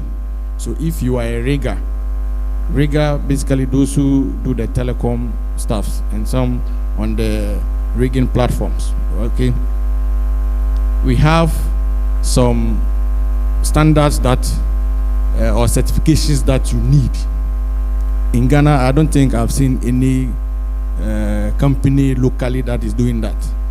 All those that train, they have the certifications coming from outside, abroad. So they have partner or affiliate institutes outside there that do the certification. Just as Go Compliance, those who wants to go into caregiving, we have caregiving courses, UK standard. Is that okay? So whatever we are teaching you meets the standard as required in UK. Is that okay? So when you go through this training and you are certified, then professionally you are a caregiver. So when you travel abroad, is that okay? It means that whatever you were taught here also meets their requirements. That is what it means. So depending on the discipline, we have courses for security professionals, okay? Certified security courses, safety courses, occupational safety and health. We have fire science. Fire science, basically those in the fire services and firefighters. You know, when you go abroad, companies hire firefighters to support their fire prevention plan. Are you getting my point? So individually, yes, depending on what you want to do. I may have a business administration degree, but professionally, that is not what I do. The business administration is not even giving me my daily bread. Maybe it is caregiving that is giving me my daily bread. So I am a professional caregiver, and I need to be certified. Are you getting my point? So that is, I don't know if I've answered your question, but this is what I have. Thank you. Thank you very much. Give it up for James. All right. Now let's all be on our feet. We've sat for too long, and so let's be on our feet. And who is a children's class teacher here? So that you do my leg, my what? My shoulder, my knees, and my toes. Oh, who is Angelina? Can't you do that? Come and do that for us. Yeah, so welcome her. Wow.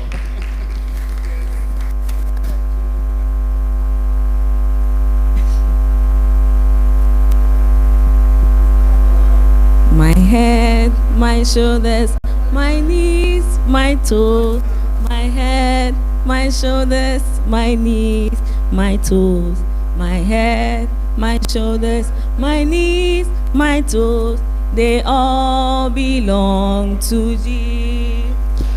My head, my shoulders, my knees, my toes, my head, my shoulders, my knees, my toes, my head, my shoulders, my knees, my toes, they all belong to Jesus. First one, my head, my shoulders, my knees, my toes, my head, my shoulders, my knees, my toes, my head, my shoulders, my knees, my toes, they all belong to Jesus.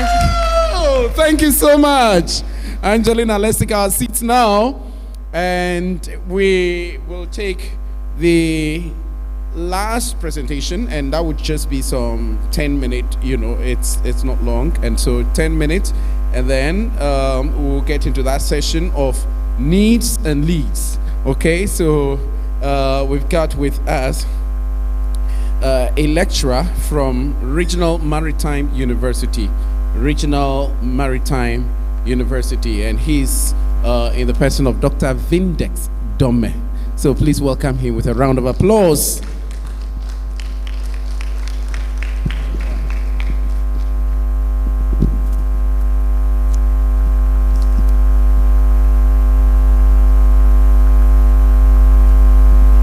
Hello. Good afternoon.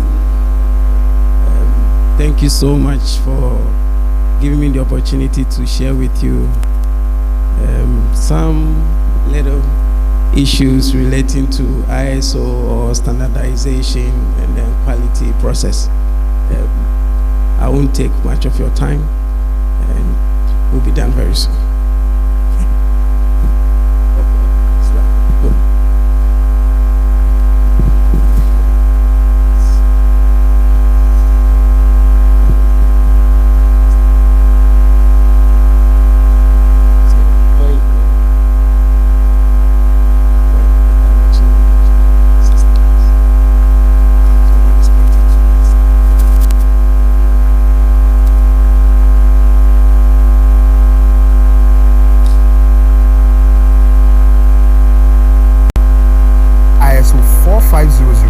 ISO 9001, and ISO 14001 management systems with Go Compliance Solutions. At Go Compliance Solutions, we offer comprehensive HSE training and awareness, health screening campaigns for organizations, and compliance inspections with ISO system audits.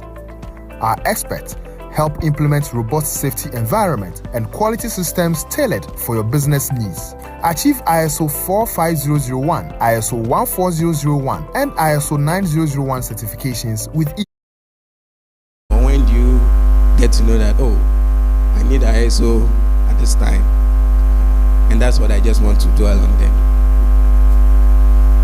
So my name is Daniel Vindex Kobla Dome, but it's a very long name, so I just use Vindex Dome. It's okay. And I work at the Regional Maritime University as a lecturer and also a researcher.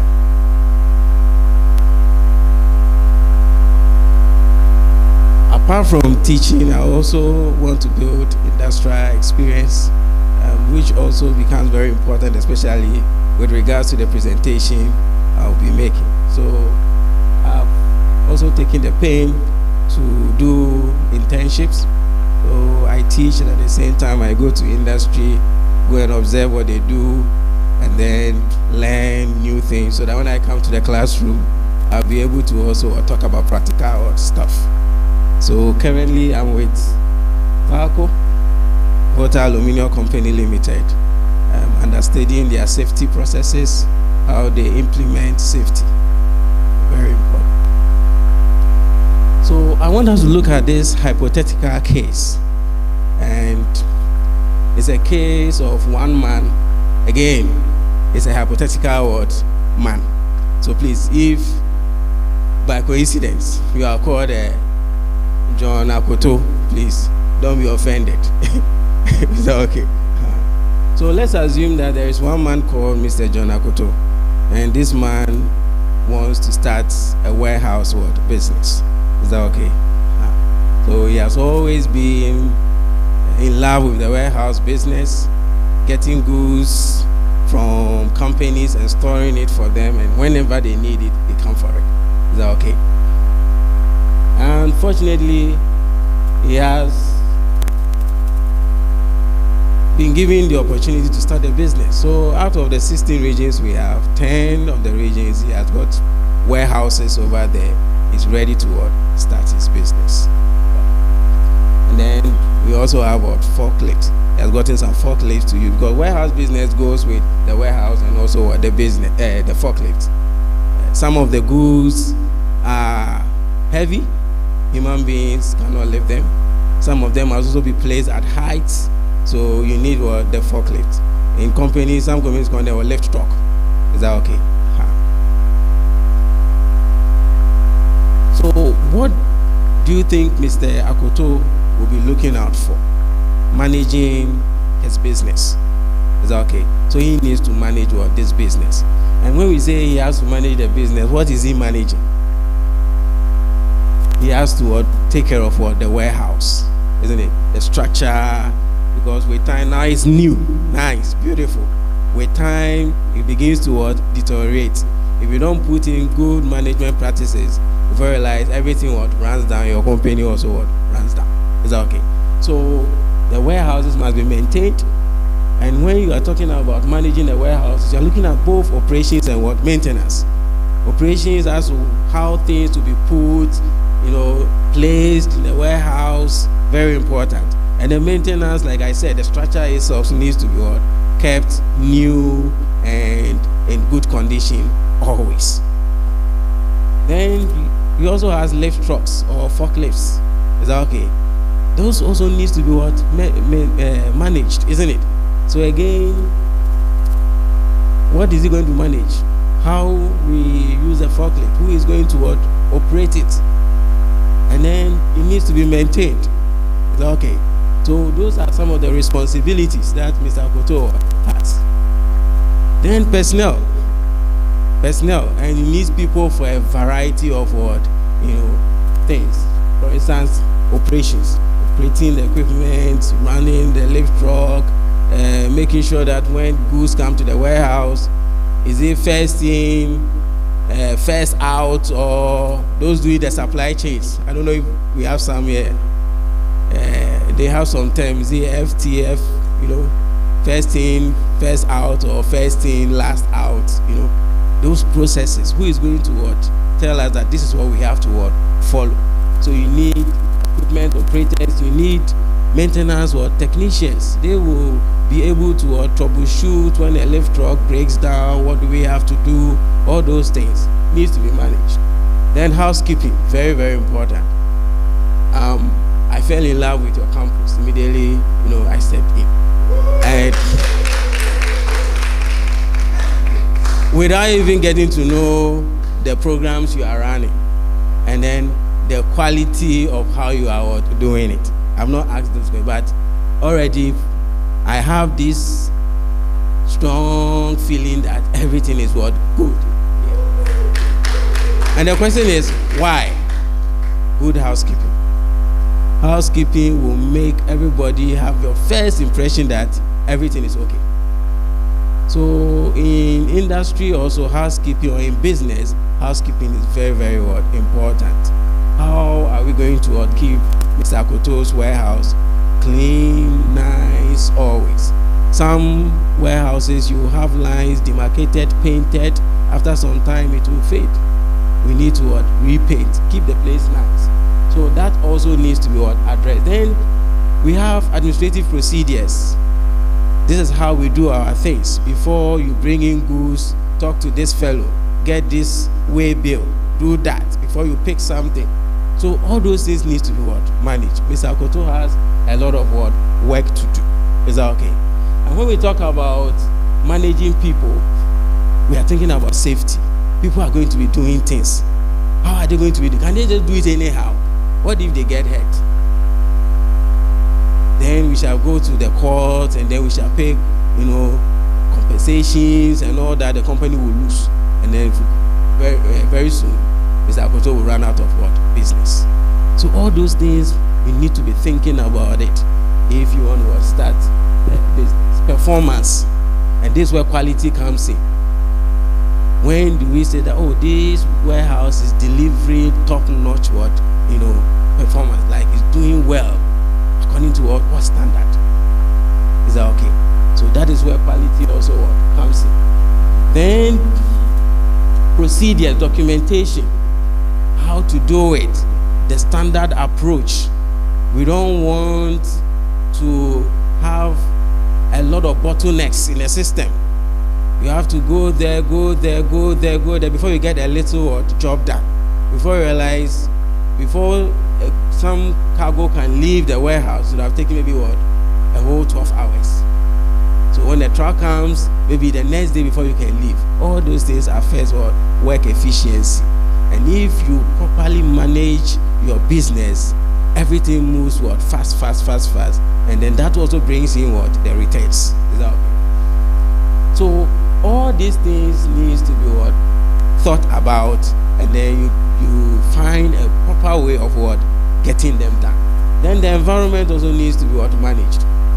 And when I say the environment, I'm not only referring to the natural environment. We also have the built environment. Is that okay? And we even have the environment that we can't even see, and that is a culture that James was talking about. Managing relationships. All these things, Mr. Akoto has to think about it. People's security. The security of even the items that we place in the warehouse. Is that okay? All these things need to be thought about. So these are a lot of things that needs to be done. And the question is, what's the simplest and easiest a bit stress-free way of doing these things? And that is where you think about things like your SOPs, your JSPs, and then you think about recruitment, isn't it? So Mr. Akoto has to now develop standard operating procedures, which will then tell them, oh, this is how I want this warehouse to be known. That this warehouse, the quality it delivers is that when you bring your item to be stored, immediately you arrive, in the next 30 minutes, the item is stored and your vehicle is gone. And when you come back for it, it doesn't matter where we have placed it. Within 10 minutes, the item will be placed on your truck. That is the quality we deliver. What would be the operating procedures that can be put in place to ensure that that quality will always be observed? Do you get the whole idea? So we need standard operating procedures for every action that a business wants to take. We also need the job safety practices. Job safe practices. That is, every job has some risks, because there are hazards, there are dangers in doing things. But that doesn't mean we should not work. We work. But there is a safe way of doing the work. And when we follow that safe approach, the work will be done. And we will also be safe. So that also needs to be documented. It also needs to be planned, so that nobody just gets up and does the work anyhow. So when you get a particular work, when I come and do it, I follow a certain procedure. When she also comes, she also is going to follow that same procedure. So that is also one of the things that Mr. Akoto has to put in place. Then people will have to do the work, so we need to recruit. Is that okay? But when we are recruiting, what are we looking for? Looking for people with competence, people with skills. Is that okay? And how do we get this? How do we get this? We get this from people who know how to do the job for which we are recruiting them. And that is where professional programming comes in. Is that okay? And we all are, either we've gone through some academic program, or we are going through some academic program. It gives us vast knowledge. But in terms of competence, being able to do a particular task well, then the professional programs become very important. For instance, if you go for a professional program tailored towards how to operate a forklift. You are taught the inside out of what, how to use what, a forklift. And you will not be taught anything outside or that, because when you go to the field, that is the job you are going to what, do. So Mr. Koto has to be looking out for what, people who are competent, and they have to show proof that they are what, competent. The certificates comes in, and also what, the ability to do also what comes in. Is that okay? So I've spoken about what, the SOP. How do you develop your SOPs? That is why ISO 9001 is there. It will guide you through the process. And I think I saw James with this slide. So once you follow the plan, do, check, act model, you'll be able to implement what, ISO 9001. And the heart of ISO 9001 is the quality what, policy. Developing the quality policy, implementing it, and then what, policing it. Is that okay? So you need to develop it as a business, and then now you use it to ensure that whatever quality you have set, you'll be able to what, meet it.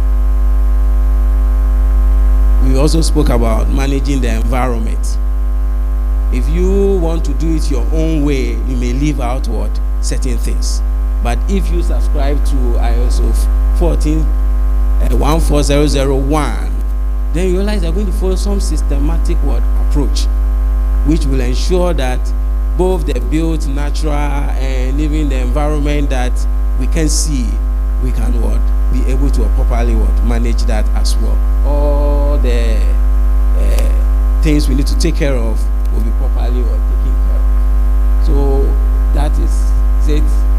And again, that one too, the heart of it is the environmental what, policy, that which you develop, you work with professionals, and then they will help you develop that. Then we have the occupational health and safety.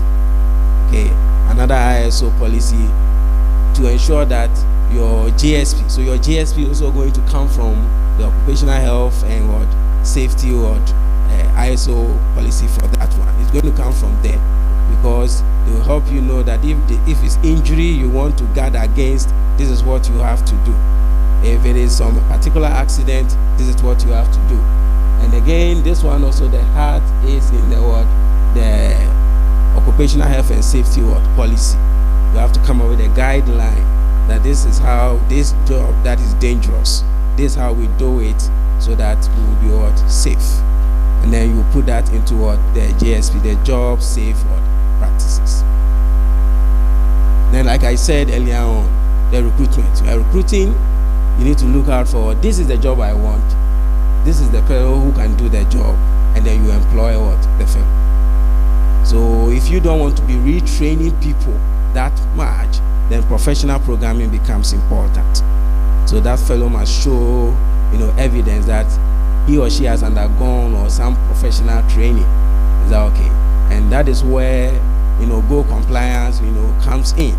So Go Compliance, we have some professional programs who will take you through the main job and then how to do it. So theoretically you'll be educated, and again in terms of hands-on also what you would have done what the practice. So when you go to Mr. Akoto will test you, put you on a lift truck, and then what we see what you can do. Is that okay? We'll ask you one or two questions about why you do certain things when you're on the lift truck, because you have gone through some professional training on lift truck. Then you will be able to answer the questions, and you will get what, a job. Is that okay? So it means that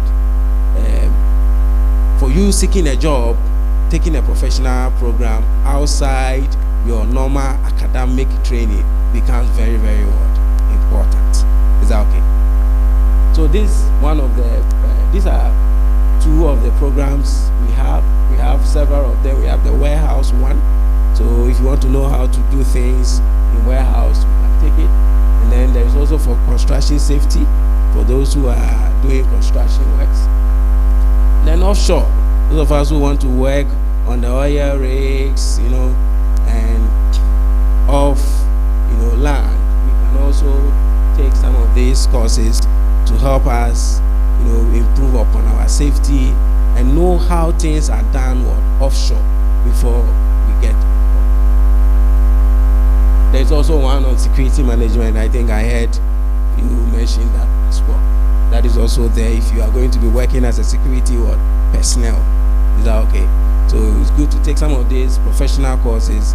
They will help you know exactly what you are to do, so you become competent, and then you can function properly. There is this also on firefighting and other ones as well. Then the diploma caregiving, very, very important. Here in Ghana, we don't tend to treasure this course that much, but it's very, very important.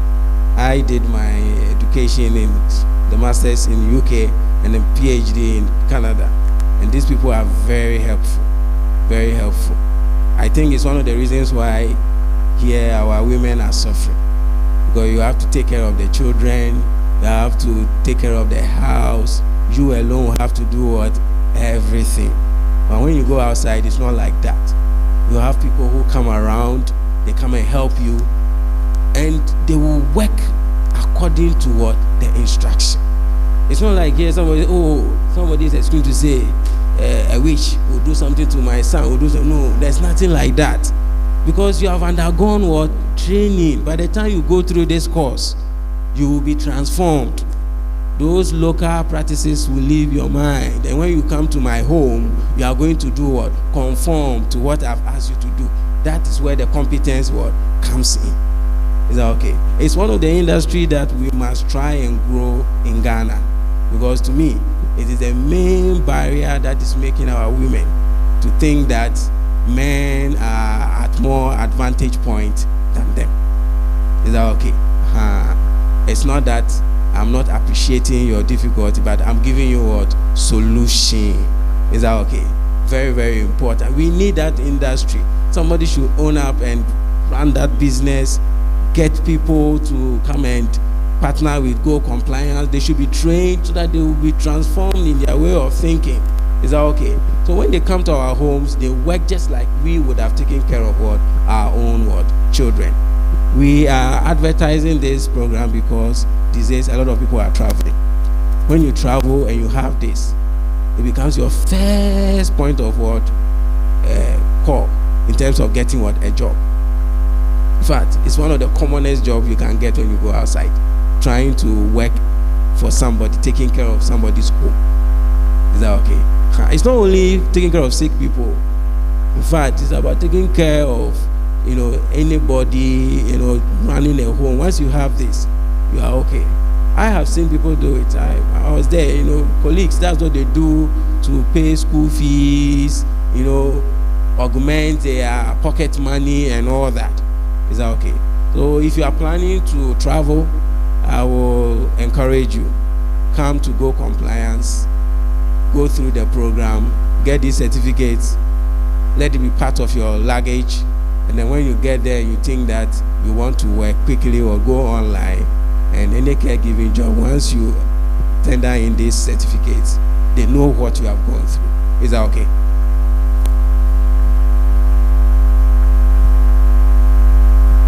So, like I said, Go Compliance is a very good place for you to partner with. We have these professional programs.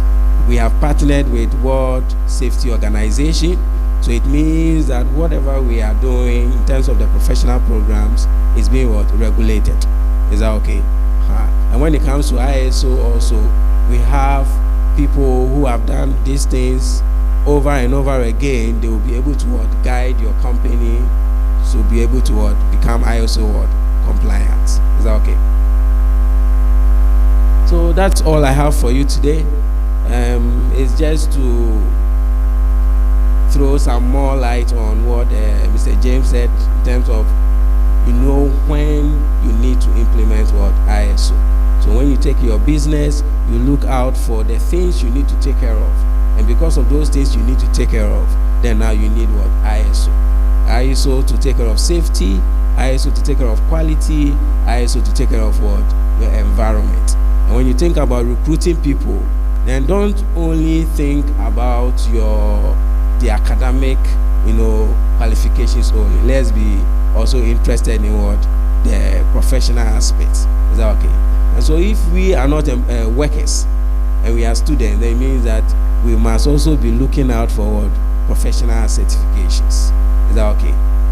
Thank you very much. Thank you very much. A louder round of applause for him.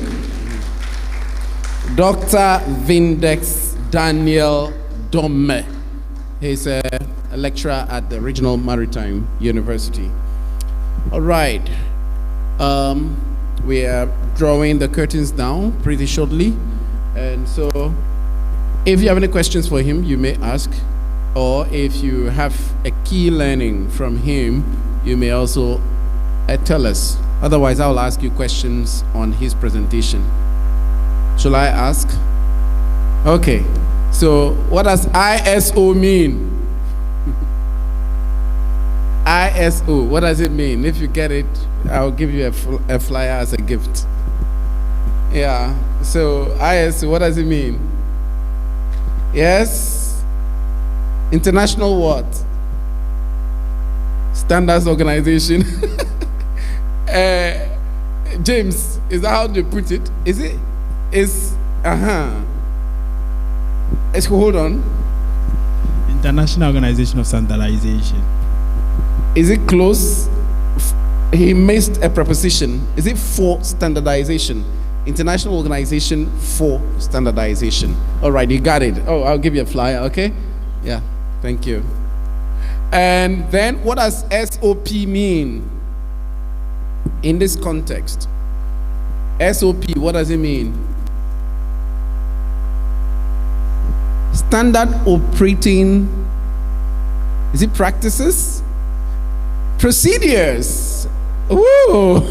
So you missed out. Okay, what does JSP? Is it JSP that I saw? That one you didn't mention it, but they should just guess. Job what? Hey, what are you saying, Simpson? Job safe. Is it job safe? It's not safety. Hey. Okay, then you got it. You got it. And then he also presented some kind of a procedure that you must follow in order to get certified or something like that.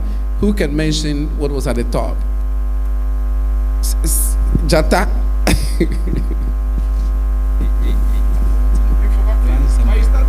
So start, let somebody continue. I think it is plan, check.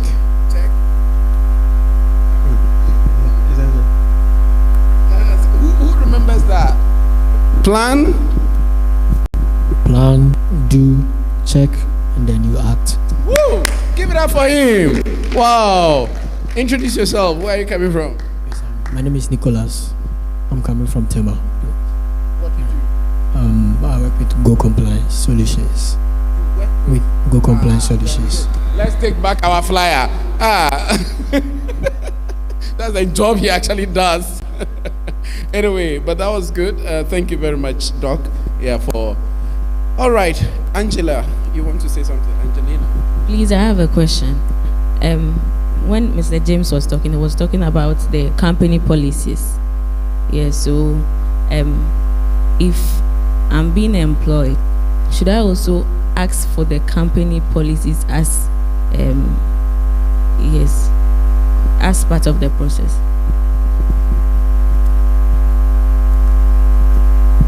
Yes, the answer is yes. Even if the company fails to introduce you to those policies, you have the right to ask, what are some of the HR policies? What are some of the safety policies? What are some of the quality policies? Once the company is certified or is implementing those systems, then they will make them available to you. Good companies have the induction, the compulsory induction protocol, that once you are recruited, you have to go through that mandatory induction. So during the induction, you are introduced to all those policies, procedures, safe work protocols, and then other HR policies that will be binding your employment. But when you go somewhere and you are not asked to, please demand. Is that okay? Thank you very much. Thank you very much. Oh, Marcia, you also have a question? So my question goes to Dr. Vinde. Yeah, here I am in Heritage and they are offering me accounting with computing. Now I got to learn about there's opportunity with diploma in nursing, right? So how as to show an interest in what he's saying, how am I going to manage or complement with? So you're asking, you're doing accounting with computing here, and then you want to know how can you add these professional qualifications. Okay, which of you wants to? Okay, he actually directed that to you. So the long way would be to go back and do what? Academic program in what? Nursing, isn't it? Because you see, accounting and nursing, they don't look like they are common grounds, isn't it? Quite different. But another quick approach would be the professional programs. Is that okay?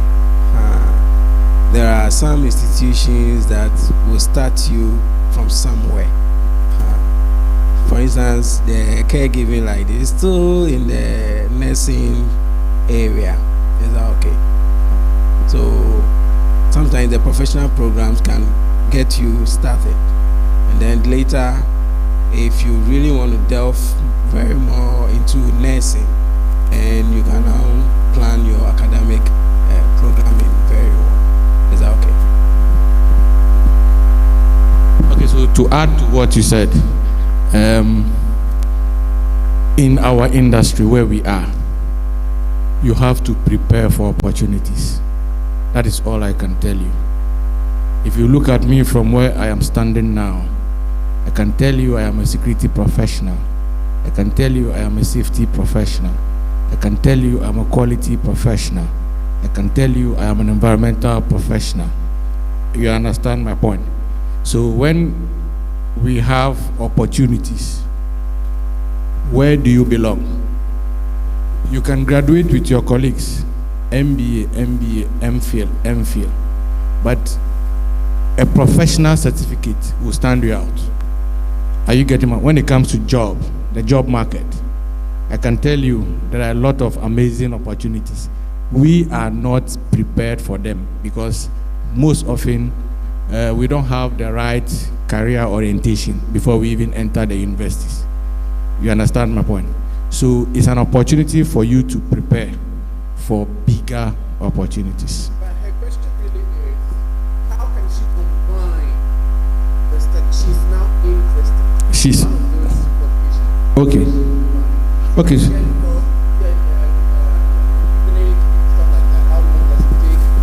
Oh sure. We have a weekend session which is online. Okay, and then we have the normal classroom face to face. So those who are not able to do the classroom learning, we have the online learning option. So currently we have a 6-weekend duration, Saturdays and Sundays, 2 hours each day, 3 to 5 p.m. You log on, you have a link, you log on, you meet your facilitators, they take you through the course. If you have anything practical that we need to demonstrate, then we are moved to the head office at your own convenience, where we have the professionals taking you through some of this. Yeah. Okay, so for the caregiving, currently it's 4,800 Ghana cedi. It might go up depending on the dollar, but for now we are managing what the dollar is asking us to do. So we make it a bit flexible. You can pay part and start before the 6 weekends ends, which is a month and a half. Then you should be able to pay up the balance for you to get your certificate.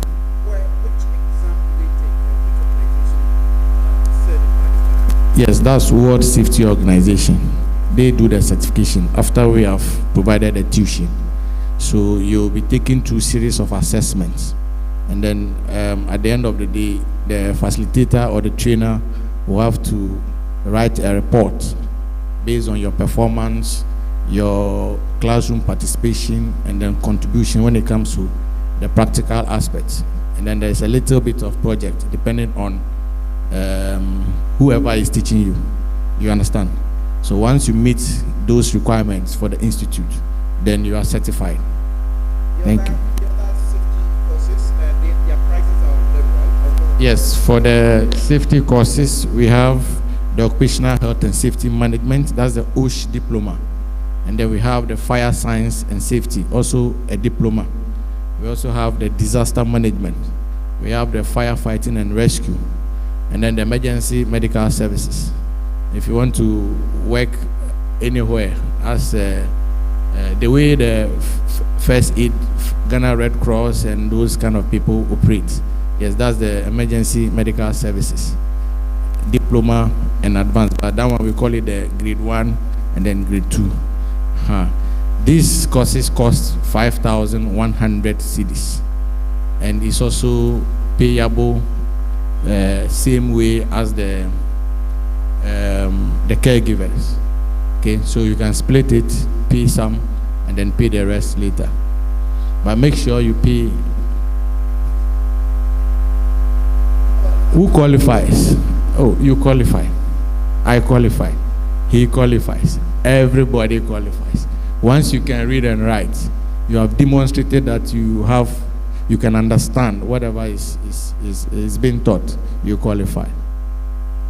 Thank you.